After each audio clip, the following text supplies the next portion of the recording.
How much time do you need for due diligence when you are purchasing commercial real estate? Great question. First thing we're going to start off with is the zoning. What is the current zone of the site? What is your intended use? And is your use permitted in that zone? If it is, that's great. We'll move on. If it is not, though, you may have a couple options available to you. First one is, can you get a special use permit?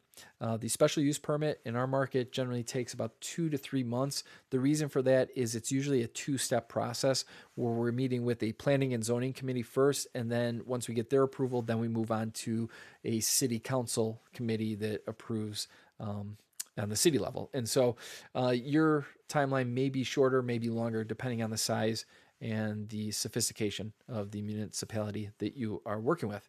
The second option or requirement may be you have to re-entitle the site completely.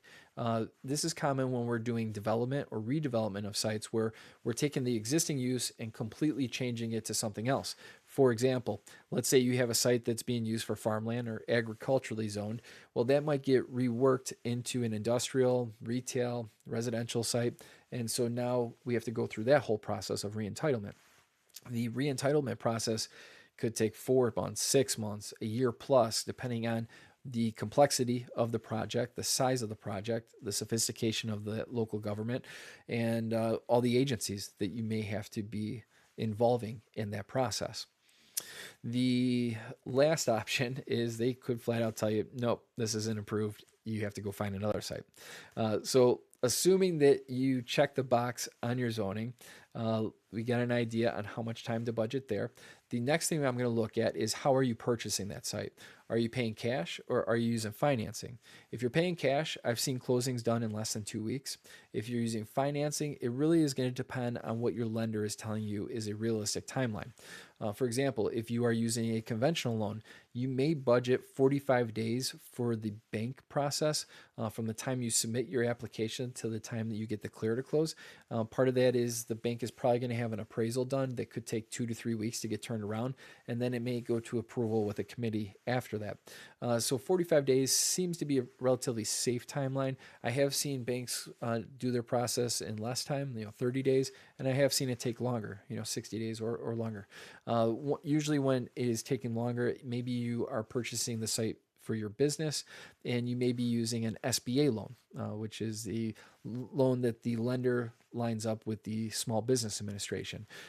Generally speaking, you're going to want to lean on your lender again to see what's a realistic timeline if we go conventional or SBA, as the SBA may be backed up at certain times due to all the applications they received, and you might need to add another month or 2 months to that financing contingency. Once we're through how you're going to purchase the site, you get an idea on how much time you need there. I'm going to look at what studies or surveys have to be done on the site, right? Are you providing the survey or is the seller providing that? If you are paying cash, it's really up to you on what you require. If you are using financing through a bank or a lender, they're probably going to require certain things such as a survey that's not older than 6 months old. They're going to require an appraisal, and they're probably going to do at least a phase 1 environmental study just to make sure that the past uses of that site didn't have any uses that may have left contamination on the site. If they find out that they did, well, then they may require a phase 2 study, which could take a few weeks to a month plus, depending on the size of your site. And that phase 2 study is you're hiring a company to come out, they're boring into the soil, taking samples of that soil and testing it for any contamination.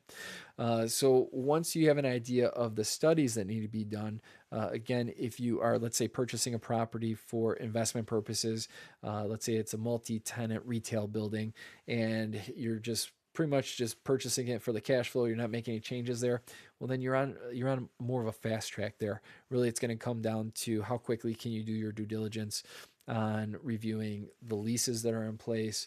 How quickly are you looking at maybe any maintenance agreements or vendor agreements that are in play, and how much time do you need for that, whether it's you reviewing it, your accountant, your attorney, your team that you've put in there to help you through due diligence. So those are a few tips, but generally speaking, when we're buying, let's say a traditional transaction where you're purchasing that retail building, well, then I'm going to build in probably 45 days for due diligence and financing contingency if you're using a loan, and I'm going to run those two congruently together. And what that means is they're running at the same time. Your due diligence starts the same day that your financing contingency starts, and then that way they all end on the same date. And then we set up a 10 to 15 day window after due diligence is finalized to close on that property. So hopefully that gives you a general picture on how much time you should be building in.